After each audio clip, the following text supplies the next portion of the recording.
Hey team, so this is a quick introduction to how to use a new supply chain database that we've built with the support of Sunny Coast Council and our mates at the Food and Agribusiness Network, and a lot of this has been developed with LMC and Centre of Business as well, so huge thank you to everyone that's contributed to this thing. So if you just click on that little tab there, it'll take you out into the database itself. You'll see that it'll take you directly into this group selector. What we'll do to start with is have a quick look at the Food and Agribusiness Network database, which is this one here, and what you can see is we've got the name of the business here, a little button to go to their website, the categories that they're in, industries, sub-industries, capabilities, region, and group. So just going through that a little bit more. The categories, you can see all the categories up here, and this is a really high-level breakdown.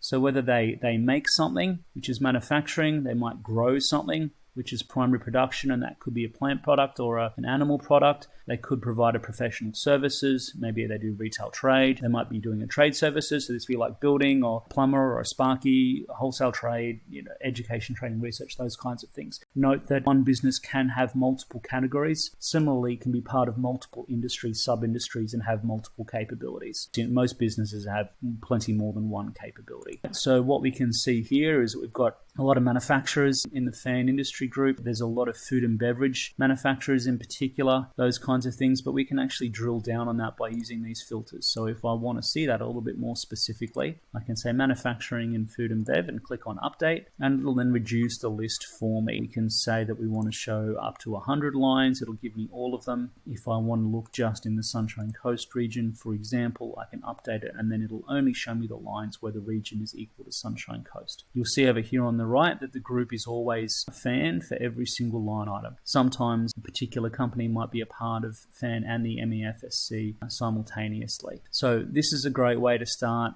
getting a preliminary understanding of what's out there. If you're a manufacturer and you want to look for a specific capability, maybe you want to know more about who's doing baking in the ecosystem, and then you can click on that capability. It'll drill down for you, and it might be that you'd like to understand who's doing like large scale baking. Country Chef is one of those. You can click on their website and find out a little bit more about them and figure out if you'd like to get in touch with them. So that's how all of the table data is used, and these are the filters up here that we can use to down select the items that we're interested in. If I want to go back to the different group selector, you can click here and you can see, again, if we go into the Sunshine Coast one, it'll have it filtered such that the region is equal to Sunshine Coast. Some of them will be fan members, some of them will be MEF members, and some of them won't be a member of any industry group. This is just all of the businesses we have in the database that are within the Sunshine Coast region. You can see that pre-filter up here, but we can do the same thing. We can come across and show me manufacturers, and then show me food and bev update, and it'll give us a reduced list of those, and it should look pretty similar, and it does. So that's how all of the table data works. Now we've got the visualizations. So these visualizations are really just creating dashboards of that table data. So it's all the same information. It's all the same data behind it all. This is the overview. It shows the total number of companies and the total number of manufacturers in the database. You've got the filters down the bottom here in the same way that we had them on the other sheets, on the table sheet. For this particular dashboard, these two bits of information here about manufacturing and employment, they come directly from Economy ID. They're not linked to any of the filters. So as we change these filters now, you'll notice that they don't change. So if we have a look at the Food and Agribusiness Network, you can see that they've got 322 members and 147 of them are manufacturers. The industries they service is predominantly food and beverage. Within that, the top 5 sub-industries is mostly plant products and organics and those types of things. This is a really good way to understand very quickly where particular businesses are, what our strengths are regionally, that kind of thing. If we go across to the geographic map now, which is the next one, and this, as it suggests, is about the geography and where businesses are as a part of that. So again, if we have a look at the Food and Agribusiness Network members, part of the Sunshine Coast region, it looks a bit like this. You can see the list of businesses over here. You click on the little circle and it'll give you a drill down, a reduced list, I should say, of the companies that are within that particular postcode. If we want to have a look just at the manufacturers or say primary producers that are part of FAN on the Sunshine Coast, it looks a little bit more like this. If I want to know who the ones are in Biwa, then I've got Peachester Fresh. I can click on that and then it'll take me through to a web link that I can click on to understand more about that particular business. So this is great for understanding what the density of a particular type of category or industry or whatever it is, by industry group or by region or whatever it is that you might like. So if we go out of the fan cohort and we change this, say, to manufacturing, it obviously looks very, very different. This is what manufacturing looks like across the entire Sunshine Coast. There's significantly more in these areas where the bubbles are bigger. So Caloundra South, no surprises that that's quite large. If we have a look in particular by automotive, it looks a bit like this. There's an awful lot going on in the Buderim area, which makes sense.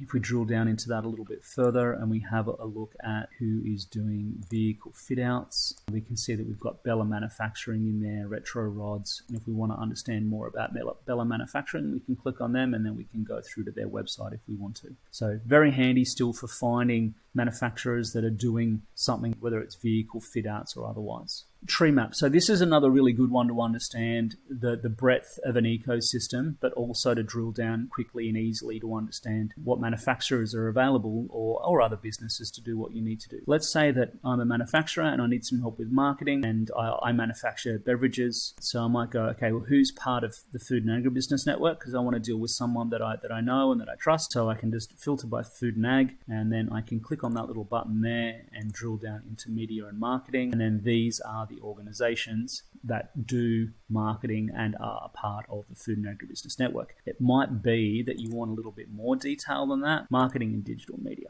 These guys are doing graphic design. So let's have a look at We Are the VA. Click on their website, and there it is. Oh, wow.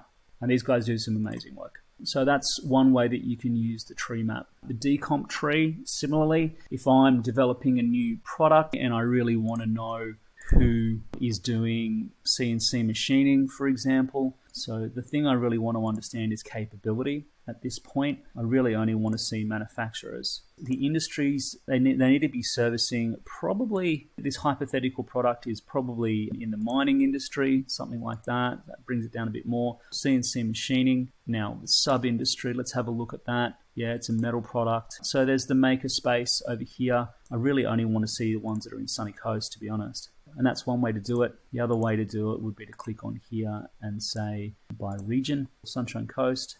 There we go. I also want to make sure that they're part of an industry group. So I might click on that. Makerspace, click on that. It takes me out to their website and I can figure out whether or not I want to get in touch with them. So that's a great way to use the decomp tree, but it's very, very flexible. There's lots of different ways to use it depending on what you want to see. And then the last one is the network diagram. This one is really trying to provide visibility of the overall ecosystem. You can zoom and you can pan around, zooming just using the mouse wheel, panning just by left clicking and dragging. There's a lot of information here. You can pull these out. You can see that that's food and beverage. It'll snap back in.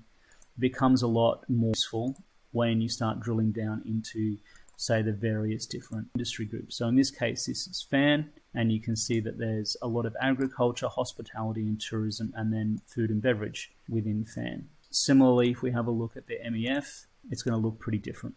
It's nowhere near as focused. There's a lot of construction and real estate, there's automotive, there's aerospace and defense, there's machinery and hardware, there's all kinds of different things in here.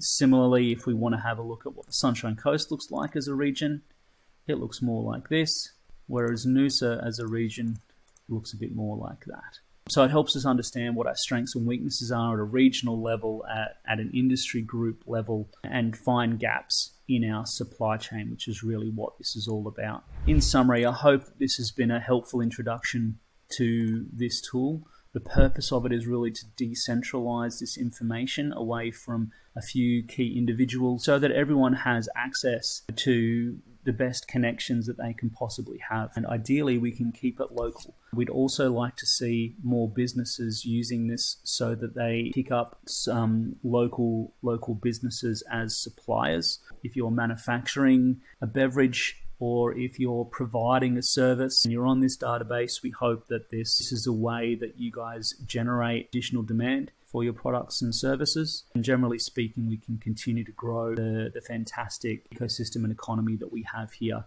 in Southeast Queensland. Thanks so much for watching, and please get in touch if you need any help.